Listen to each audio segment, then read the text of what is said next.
Nigeria records 14 new coronavirus cases, 65 total confirmed infected. President Buhari advises Nigerians to stay away from public and crowded gatherings. In international news, British Prime Minister Boris Johnson tests positive for COVID-19. And in sport, 2020 AFF Championship remains in November.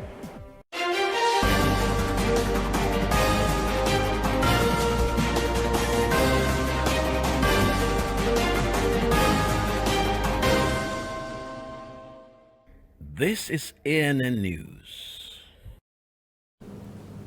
I am Olajumoke Olatunji.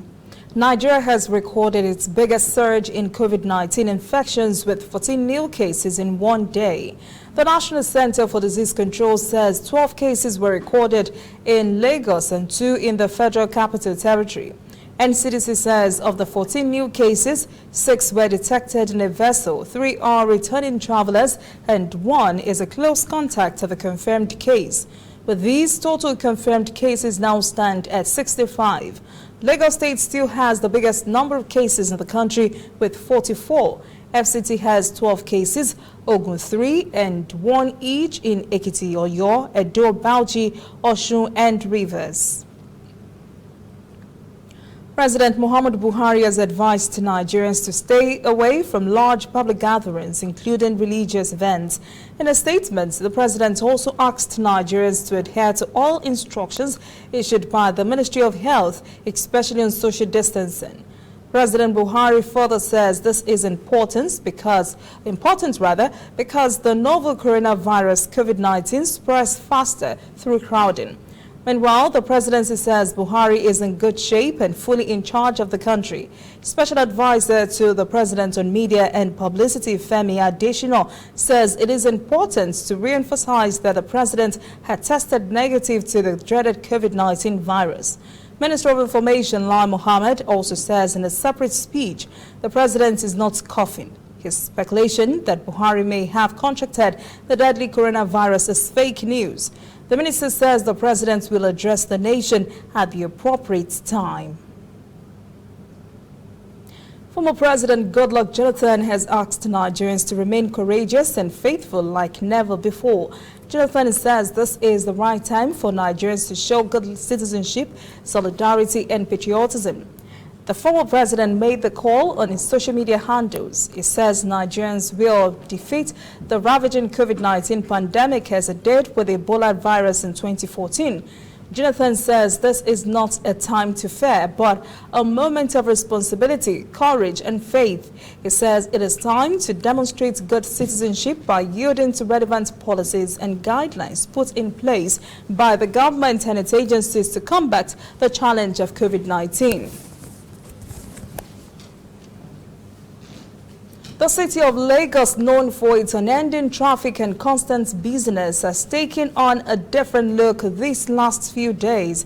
COVID-19 is changing attitudes in the city. People are staying away from others, social distancing, and the general quiet is now palpable.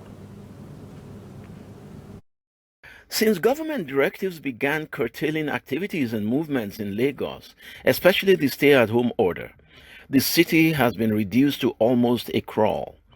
A usually boisterous and active place, Lagos streets, which are almost always tied up by traffic, are basically empty, courtesy of COVID-19. Federal and state government workers have been asked to stay home, so establishments like the passport office in Ikeja, where hundreds of applicants show up daily, looked like this today. The shopping mall, where one could easily take the pulse of the city, is deserted. The parking lot, where one normally would have to drive around for several minutes to find a space, looked like this, basically empty. Inside the mall was even more telling, as hallways remained empty and some shops were even padlocked. The main anchor shop in the mall, where the aisles and cashiers' lanes were always jammed with shoppers, looked like this. More restaurants and shops remain empty. Even as only a handful of shoppers were inside, COVID-19 care instructions were booming over the mall's loudspeakers, a reminder that the city is united with the rest of the world in this COVID-19 experience. The group Advocacy for Integrity and Economic Development has urged the Nigeria Center for Disease Control to leave the politicians alone and focus on Nigerians who are more in number and at a greater risk of the deadly COVID-19 virus. The group says NCDC needs to stop, quote, wasting limited testing kits on political office holders and government officials, end quote. A statement by the group's Director of Media and Publicity, Comrade Osheon John, says the unchecked usage of the scarce testing kits for COVID-19 on government officials and politicians is quite appalling and a disservice to ordinary Nigerians who deserve to be truly tested, end quote. The group further says the present statistics of fewer than 200 individuals who have received testing from the NCDC is disgraceful for a population of almost 200 million. The group says NCDC must channel its resources to improving the testing rates for Nigerians. Coming up, African news. South Africa passes 1,000 COVID-19 case mark, takes measures to forestall economic bite of the virus. And later, international news. British Prime Minister Boris Johnson tests positive for COVID-19.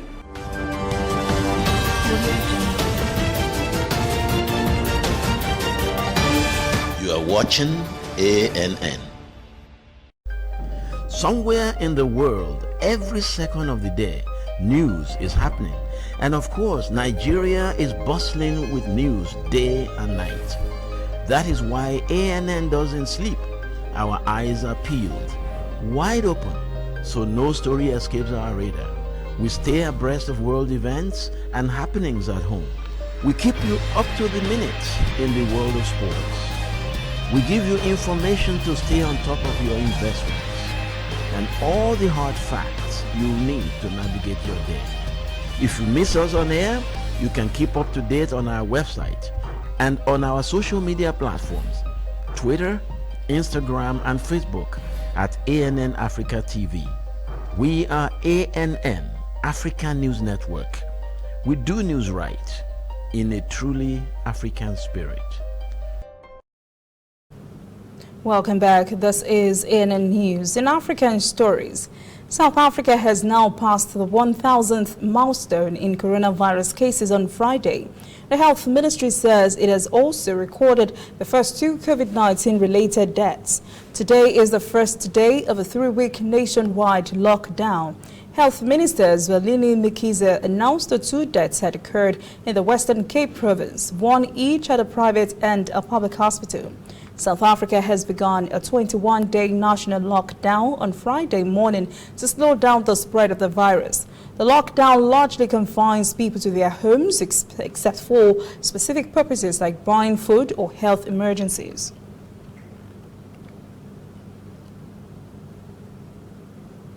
As reported in that story, with South Africa now surpassing 1,000 confirmed cases and the country basically shut down, it is expected the economic impact to be great. As Angela Coppola reports, the government is taking measures to mitigate economic pressures brought on by COVID-19.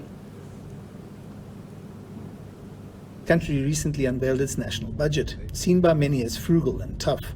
The coronavirus couldn't have come at a worse time. Uncomfortable because the current appropriation that we passed in February, we can still work around that. Even before the president sends that into law by the 31st of July, there are still processes that we can, via money, in terms of using the provisions that are there currently. It's early days to talk about a special appropriation. Government will pump 150 million rand, or around $8 million, into a newly created fund that will take a holistic approach to assisting as many people as possible. It's to alleviate the suffering and distress caused by the virus to the country and to mobilize the support of business and civil society in support of government's efforts. Government made available an initial 150 million rand as seed funding, and a number of businesses have already today contacted us, excuse me, because they will be contributing within the next few days to the fund.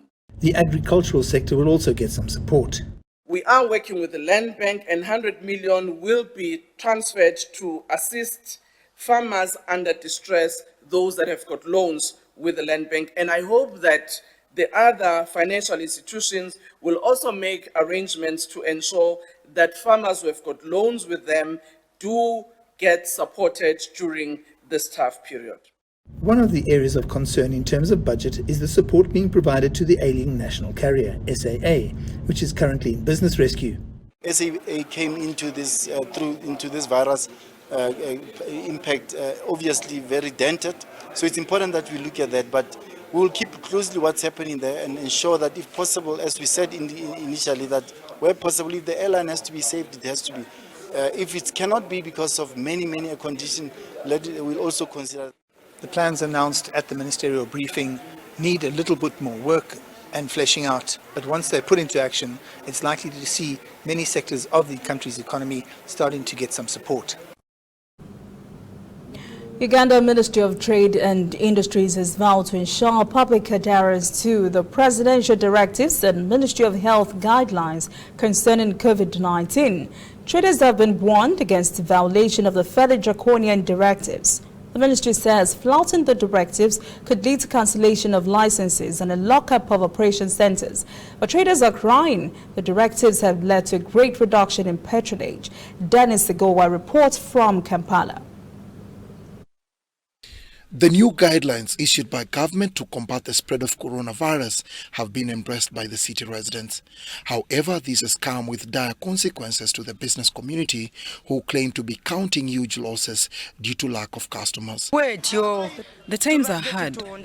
We used to sell, but we no longer sell the way we used to because of coronavirus. Another concern raised is the high-handedness, arrest and mistreatment of border riders by enforcement officers. It is painful that LDUs are confiscating every motorcycle they come across, no matter whether it's packed or even carried food. But it is not only doom and gloom, as some traders are cashing in on foodstuffs that often rot in their stalls. The bitter lemon is one of the foods that are on high demand, and this is due to speculations that it helps keep the virus at bay. I sell 3 tangerines at 1,000 shillings. 4 passion fruits at 1,000 shillings because they are the best quality anyway. The bitter lemons, I sell 3 at 1,000 because they are at a very high demand in this situation. Though timely and necessary, the additional stringent measures seem to be rubbing the public the wrong way. Now, of course, from what we've seen, most of the people have adhered to the guidelines of the government, but most of the traders have issues, and they say these issues are pertinent and need to be solved immediately. Some small-scale traders have started pondering on their next move as government imposes tough protocols to contain the spread of the contagious coronavirus.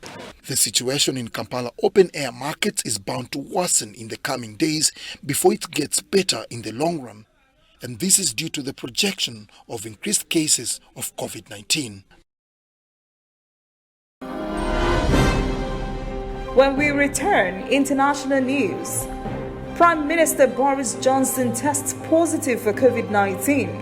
And later, sport. 2020 AFF Championship remains in November.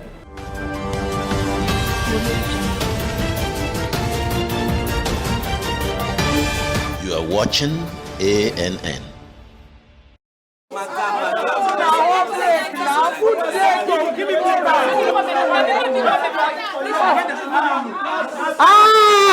Correct, Costi. Give me 100 naira rice and add 888 join up. On top. Yes. Which time I go be this now? Not be the same 100 when everybody pays this morning. They no use code. Which code? Oh boy, no get it for market to get better wolf. 888 now be the code yo. Have you?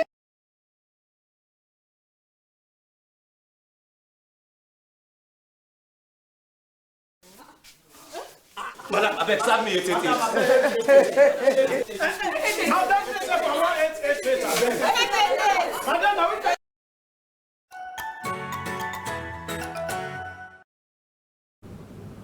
Welcome back. This is ANN News. Now to international stories. The COVID-19 pandemic has extended its ruthless grip to British Prime Minister Boris Johnson, who has tested positive and is said to be in self-isolation. The Prime Minister said he will still lead the British government's response to the outbreak via video conferencing, since he has only developed mild symptoms. A spokesman at 10 Downing Street said the Prime Minister began feeling unwell a day after going through Parliament's weekly question and answer session in the House of Commons.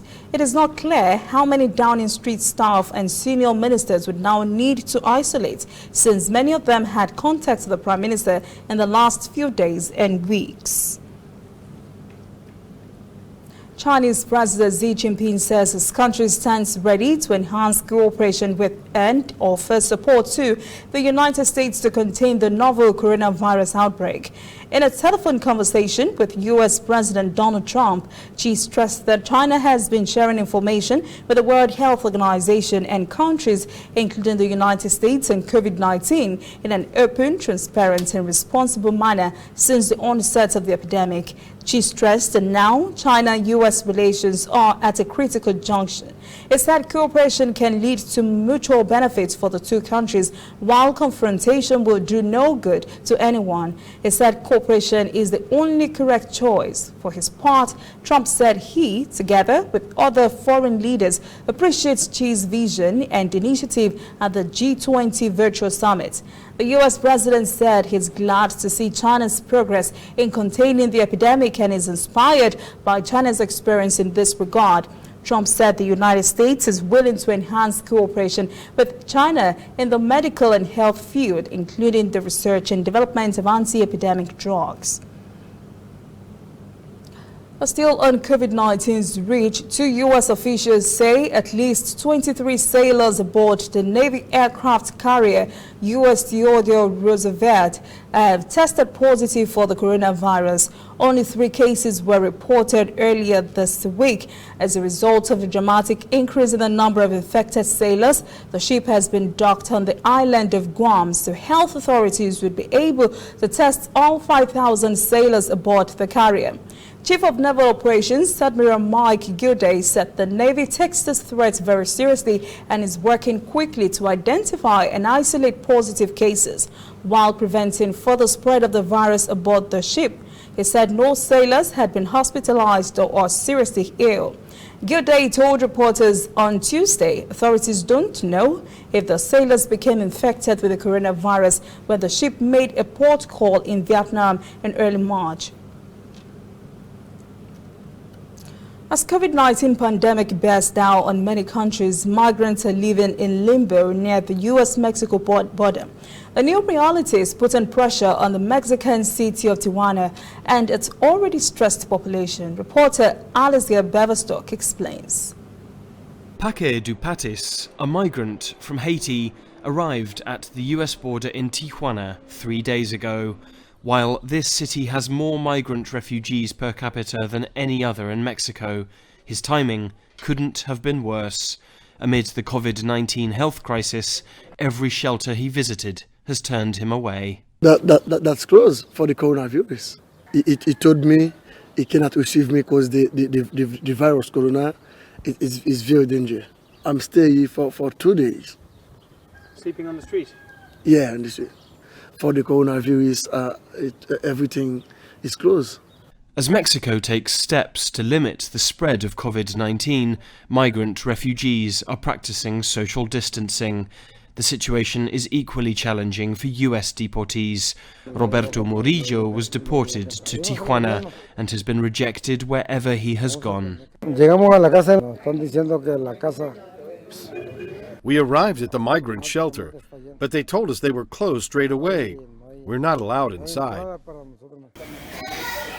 At this migrant refuge, Central American families waiting for their US asylum claims to be processed mix with migrants arriving from across the continent.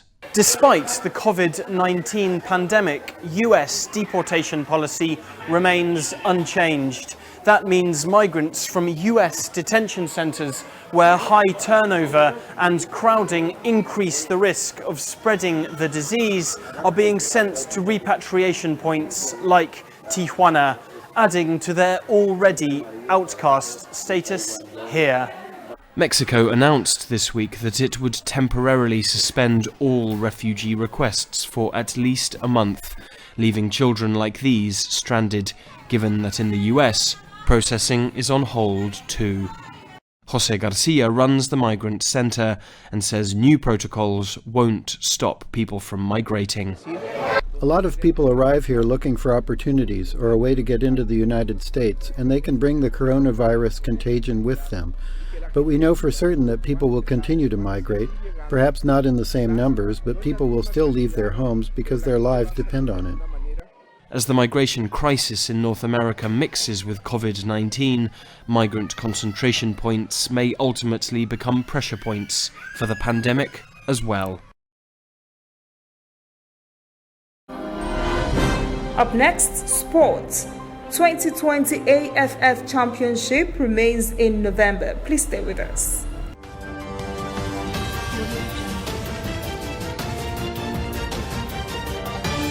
You are watching ANN. Today, night don't reach for me to settle blessing. Blessing for you. When this girl first got this my shop called network. Now so on top of NTF 4G phone. Now this girl could press. I provoke. I paranoid short in reach what time, eh? The ambulance make her tell her to make she mash her hat. Come up from my shop. And later I come realize say this girl go snap her. Put her for inside internet. They take her to do adverts. Now I make customers that they come with my shop. Blessing, I want make you help me manage my shop now.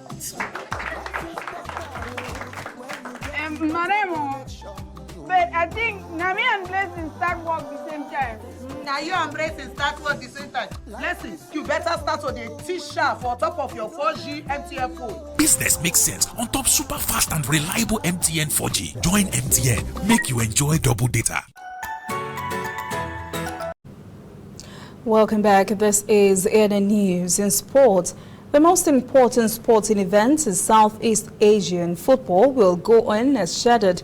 ASEAN Football Federation have reiterated that the 2020 AFF Championship, or Suzuki Cup as it is called, will still be played in November as originally planned. That means there won't be any extension to the domestic season, and any postponed fixtures in the 3-month period would have to be completed before that. Meanwhile, the ASEAN Club Championship, which was originally scheduled for next month, has been postponed. An internal FIFA document presented to its coronavirus working group is suggesting current contracts for players and coaches should be extended until the end of the delayed domestic football seasons. The confidential document also recommends allowing transfer windows to be changed in accordance with new season dates. It also urges clubs and players to work together to find solutions to salary payments during stoppages. The document was being discussed by members of FIFA's working group. Decision is expected in the coming days. That is ANN News this evening. Thank you for joining us. For details on these and other breaking stories, visit our website, annafrica.news. Conversation continues on our social media platforms, Twitter, Instagram, and Facebook at ANN Africa TV. I am Olajumoke Olatunji. Have a great weekend.